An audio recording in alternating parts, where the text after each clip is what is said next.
پیدائش کی کتاب چوتھا باب 15-16 دو آیات خداوند کے کلام میں سے ہم دیکھیں گے۔ تب خداوند نے اسے کہا، نہیں بلکہ جو قائن کو قتل کرے اس سے 7 گنا بدلہ لیا جائے گا۔ اور خداوند نے قائن کے لیے ایک نشان ٹھہرایا کہ کوئی اسے پا کر مار نہ ڈالے۔ سو قائن خداوند کے حضور سے نکل گیا اور عدن کے مشرق کی طرف نود کے علاقہ میں جا بسا۔ آمین آمین بولنا ہی آمین۔ خداوند کے کلام کی جو آخری لائن ہم نے پڑھی ہے، سو قائن خداوند کے حضور سے نکل گیا اور عدن کے مشرق کی طرف نود کے علاقہ میں جا بسا۔ خداوند کا کلام کہتا ہے کہ قائن جو تھا وہ خدا کے حضور سے نکل گیا، خدا کی حضوری سے دور چلا گیا، یعنی الگ ہو گیا، خدا سے جدا ہو گیا خدا سے۔ لیکن یہ ایک اماندار کی لاسٹ سٹیج ہے۔ بولنا کیا ہے؟ یہ لاسٹ سٹیج ہے۔ ایک وقت آتا ہے، یہ ایک لاسٹ سٹیج ہوتی ہے، ایک وقت آتا ہے کہ بندہ مکمل طور پر ہی خارج کر دیا جاتا ہے، مکمل طور پر خدا کسی کو ریجیکٹ کر دیتا ہے، اور یہ ایک دم نہیں ہوتا۔ دنیا میں جب بھی کچھ ہوتا ہے اس کی لاسٹ سٹیج آتی ہے، پھر ہی اس کے بعد کچھ ہوتا ہے فائنل۔ آپ کوئی بیماری دیکھیں، ایک دم سے نہیں کہ بندہ بیمار ہو یار 10 منٹ کے بعد فوت ہو گیا، ایسے نہیں۔ بیماری لگتی ہے، کافی دفعہ ٹیسٹ ہوتے ہیں، لمبا ٹائم، آہستہ آہستہ آہستہ آہستہ حالت جو ہے وہ بگڑتی ہے۔ پھر کئی دفعہ ڈاکٹر کہتا ہے جی یہ جب ہے یہ ایک لاسٹ سٹیج ہے، ابھی اس کا کوئی حل نہیں ہے۔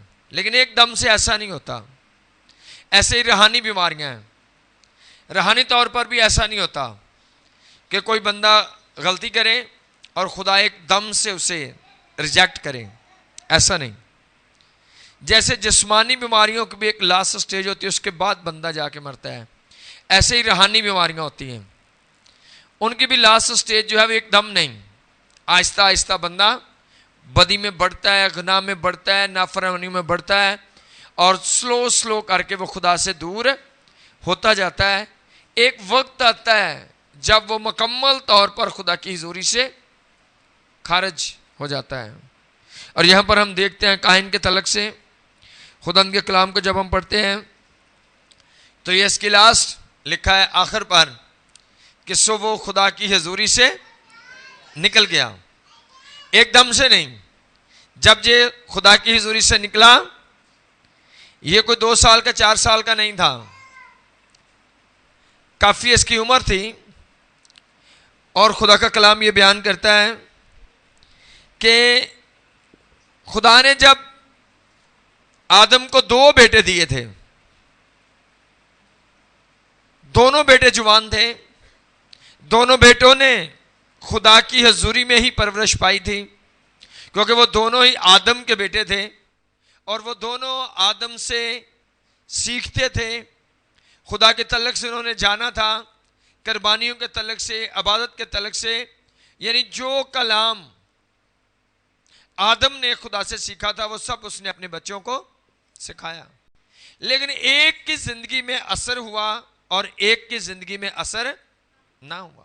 سو دونوں نے سیکھا، قائن نے بھی اور ہابل نے بھی۔ اور کیا ہوا؟ قائن نے اپنے آپ کو مکمل طور پر خدا کے حضور فرمانبردار نہیں کیا، مکمل طور پر وہ خدا کے ساتھ دلی طور پر وہ نہیں چلا، ظاہری طور پر وہ چل رہا تھا۔ بائبل کہتی ہے ہابل جو ہے وہ راست باز تھا اور قائن جو تھا وہ شریر تھا۔ قربانی قائن بھی دے رہا ہے، بے شک وہ کیا ہے؟ شریر ہے۔ آج شریر لوگ بھی چرچ میں آتے ہیں، شرارت اندر ہوتی ہے، نفرتیں، سب کچھ ہوتا ہے، لیکن انٹری کرتے ہیں لوگ۔ آج راست باز بھی لوگ دعا کرتے ہیں، اور شریر لوگ بھی آپ دیکھو کہ وہ دعا کرتے ہیں، اور بڑے بڑے شریر لوگ وہ گھروں میں شخصی دعا بھی کرتے ہیں۔ ہاں کو وہ بہت لمبی نہیں ہوتی، چھوٹی ہوتی ہے لیکن وہ کرتے ہیں، الگ بھی دعا کرتے ہیں، وہ سمجھتے ہیں دعا کرنا میرا حق ہے، فرض ہے، میں نے دعا کرنی ہے، لیکن چینجنگ نہیں ہوتی. سو کلام کہتا ہے قربانی حابل بھی لے کر آیا اور قربانی قائن بھی لے کر آیا. حابل جو ہے وہ اندر سے چینج ہے، قائن جو ہے وہ اندر سے نہیں، وہ اوپر سے خدا کے ساتھ ہے. وہ ظاہری طور پر قربانی، لیکن خدا جو ہے وہ دلوں کو دیکھتا ہے شروع سے لے کر آخر تک. سو جب قائن قربانی لے کر آیا تو اس کی قربانی خدا نے قبول نہیں کی. حابل کی قربانی کو خدا نے قبول کیا، لیکن قائن کی قربانی کو خدا نے قبول نہیں کیا. اس کو سائن مل گیا کہ تیری قربانی جو ہے وہ قبول نہیں ہوئی. اس کو پتہ چل گیا، جیسے آج ایک ایماندار غور کرے تو وہ جانتا ہے کہ میری زندگی کے اندر وہ والا مسئلہ نہیں. میری زندگی کے اندر جیسے ہوتا تھا آج وہ روحانی لائف نہیں ہے. میری سوچیں، میرا دل اس وقت کی طرح آج جو ہے وہ خدا کے ساتھ کامل نہیں ہے. اگر توجہ کریں تو سمجھ لگتی ہے. سو اس وقت میں بھی اس کو پتہ چل گیا میری قربانی خدا نے قبول نہیں کی. آج بھی ایک ایماندار غور کرے تو اسے پتہ ہوتا ہے کہ میری دعائیں قبول ہو رہی ہیں یا نہیں ہو رہی. جو میں کر رہا ہوں کیا یہ خدا پسند کر رہا ہے یا نہیں کر رہا. اگر کوئی ایماندار غور کرے گا تو وہ سمجھ پائے گا، وہ واقعی سمجھ پائے گا کہ میری ہونٹوں کی قربانیاں جو ہیں، میری ایمانداریاں جو ہیں، خدا یہ قبول کر رہا ہے کہ نہیں کر رہا. لیکن بہت سارے لوگ توجہ نہیں کرتے، ان کو سمجھ نہیں آتی. سو قائن کو پتہ چل گیا کہ میری قربانی خدا نے قبول نہیں کی. جب اس کی قربانی قبول نہیں ہوئی، خاندان پر ظاہر ہو گیا کہ اس کی قربانی جو ہے وہ قبول نہیں ہوئی. جیسے ہی وہ نمایاں ہوا، لکھا ہے کیا ہوا، اس کا چہرہ بگڑ گیا. یعنی وہ ظاہری طور پر انتقام پر، حسد پر، لڑائی پر، وہ ظاہری مقابلے پر اتر آیا اپنی فیملی کے ساتھ، اپنے بھائی کے ساتھ.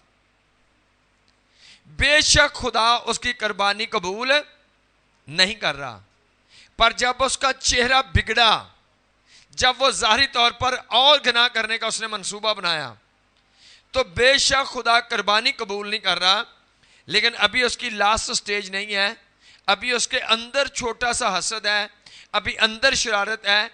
تو وہ بے شک کہ قربانی قبول نہیں، پر پھر بھی خدا اس کے ساتھ ایک بات کر رہا ہے، پھر بھی خدا اسے ٹیچ کر رہے ہیں. خدا نے اس سے پوچھا،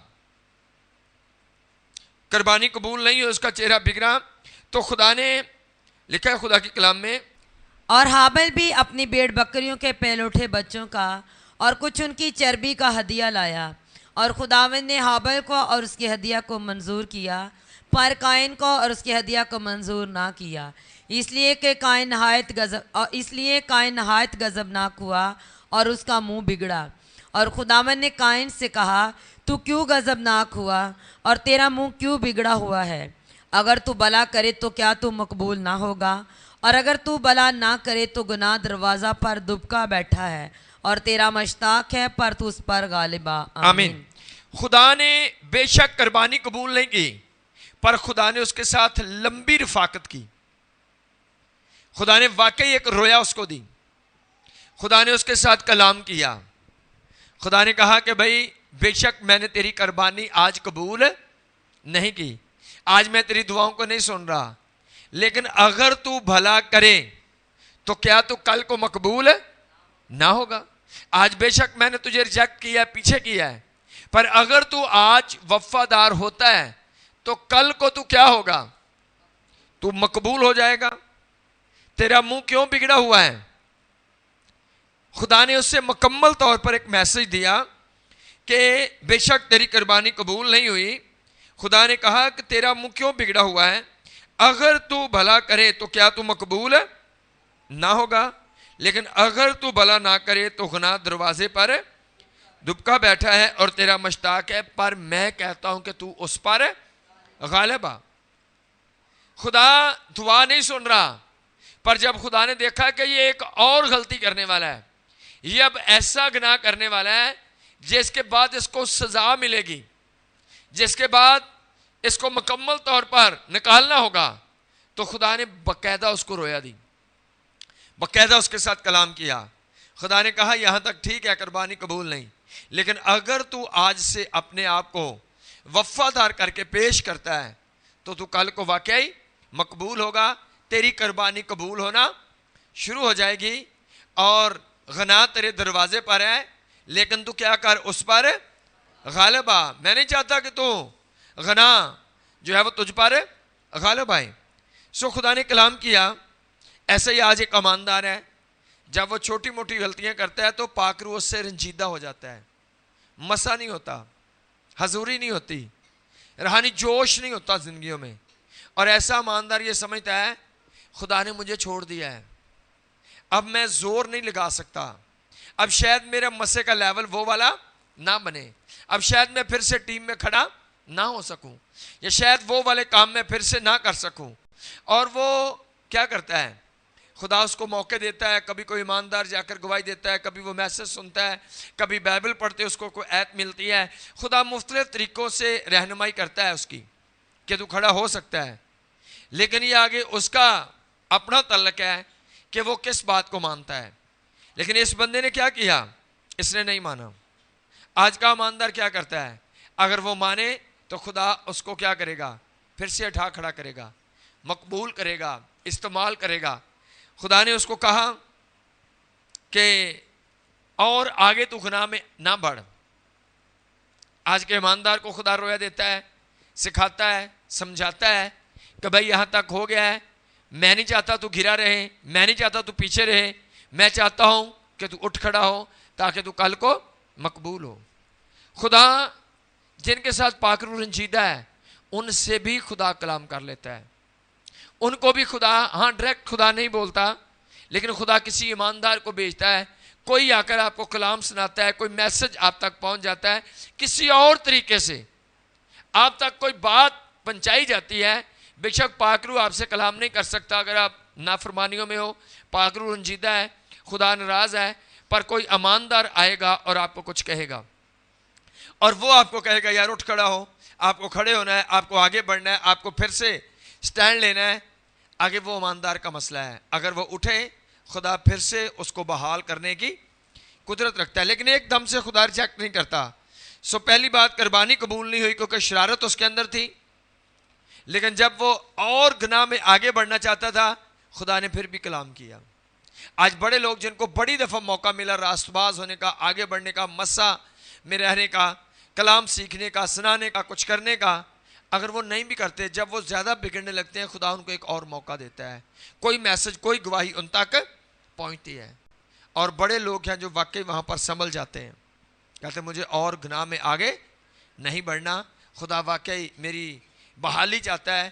اور بائبل میں بڑے بڑے جو ایمانداروں کے گناہوں کا ذکر ہے وہ اس لیے ہی ہے کہ ہم سیکھیں کہ اگر خدا نے پطرس کو قسمیں کھانے کے بعد معاف کر کے بحال کیا تو خدا مجھے بھی کر سکتا ہے، اگر خدا نے داؤد کو معاف کیا تو خدا مجھے بھی کر سکتا ہے.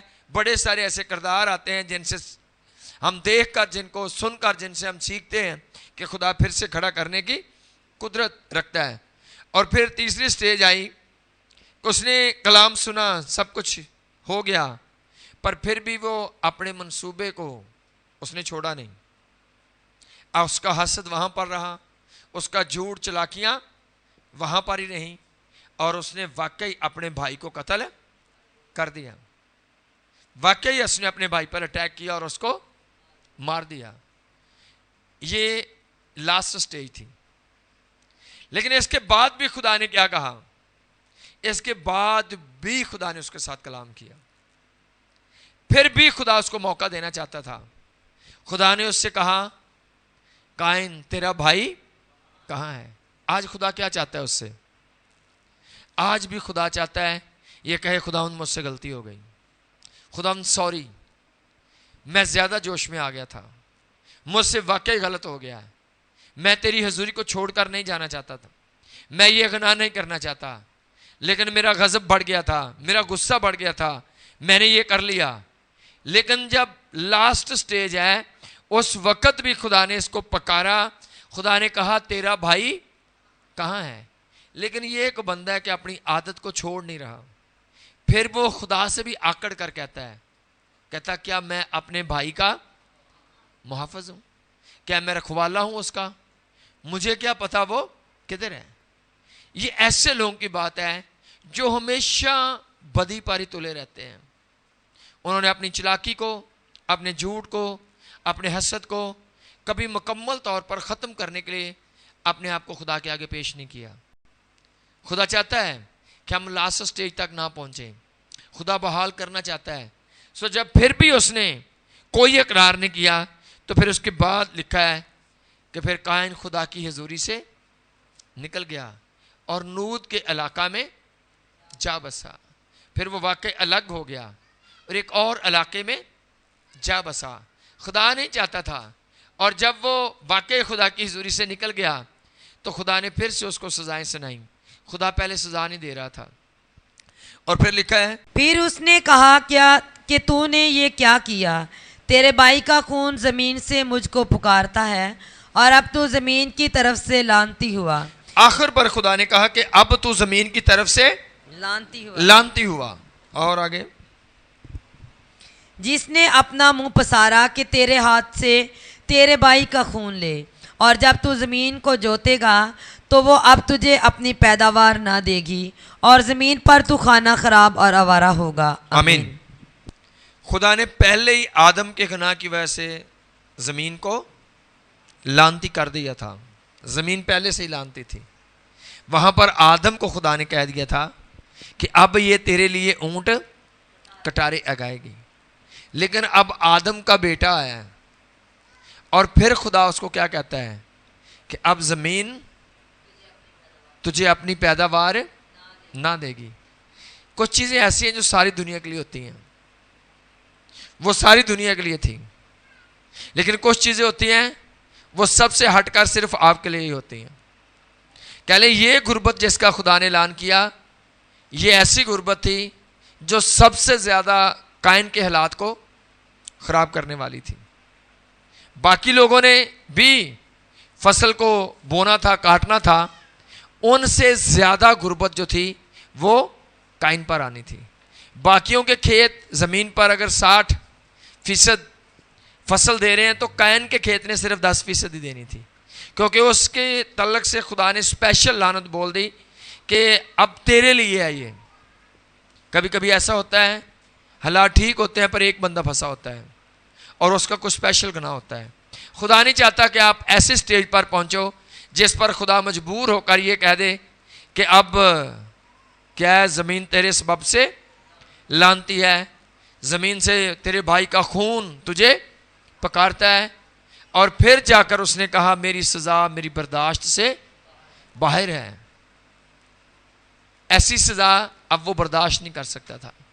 اس کی مشقت سب سے زیادہ ہونی تھی، لیکن وجہ ایک ہی، خدا بار بار اس کو موقع دے رہا ہے، لیکن وہ ہے کہ وہ اپنے منصوبے کو چینج کرنے کے لیے تیار نہیں ہے.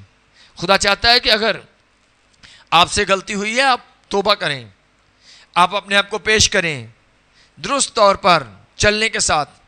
لیکن اگر آپ اپنے سٹائل کو جو آپ کا ہے اسی سٹائل میں قائم رہیں گے، اسی حالات میں، اسی ترتیب میں، تو آپ بڑھتے جائیں گے، پھر لاسٹ سٹیج تک پہنچیں گے. لیکن خدا بار بار آپ کو بچانا چاہتا ہے، اور یسوع کا لہو بہایا ہی صرف اس لیے گیا ہے کہ ہماری لعنتوں کو اٹھائے، ہماری مشقتوں کو اٹھائے، ہمارے گناہوں کو اٹھائے، اور وہ ہمیں پاک کرے، ہمیں چھڑائے اور خدا کے جلال کے لیے تیار کرے. عزیزو، خدا نہیں چاہتا کہ آپ بڑی سزا میں جائیں. بائبل میں لکھا ہے اس کے مار کھانے سے، اس کے کوڑے کھانے سے ہم شفا پاتے ہیں. خدا نہیں چاہتا کہ ہم کسی سزا میں جائیں. یسوع نے مجھے بچانے کے لیے کوڑے کھائے، لہو بہایا، قیمت ادا کی. وہ نہیں چاہتا کہ ہم ہلاکت میں جائیں. لیکن اگر کوئی بندہ بار بار وہی کرتا ہے تو پھر ایک لاسٹ سٹیج آتی ہے، اس کے بعد خدا کی حضوری سے خارج. لیکن خدا ایک دم نہیں چاہتا کہ آپ کو اپنی حضوری سے نکالے. خدا چاہتا ہے کہ آپ اس کی حضوری میں قائم رہیں. اور جب داؤد کو اس بات کی سمجھ لگی تو اس نے بول کر کہا خدا مجھے اپنے حضور سے خارج نہ کر. وہ جانتا تھا اگر خدا کے حضور سے خارج ہو گئے تو پھر کوئی دوبارہ بحالی نہیں ہے، خارج ہونے سے پہلے آپ کو سٹینڈ لینا ہے. سو خدا آپ سب کو اس کلام کے سلسلے سے برکت بخشے.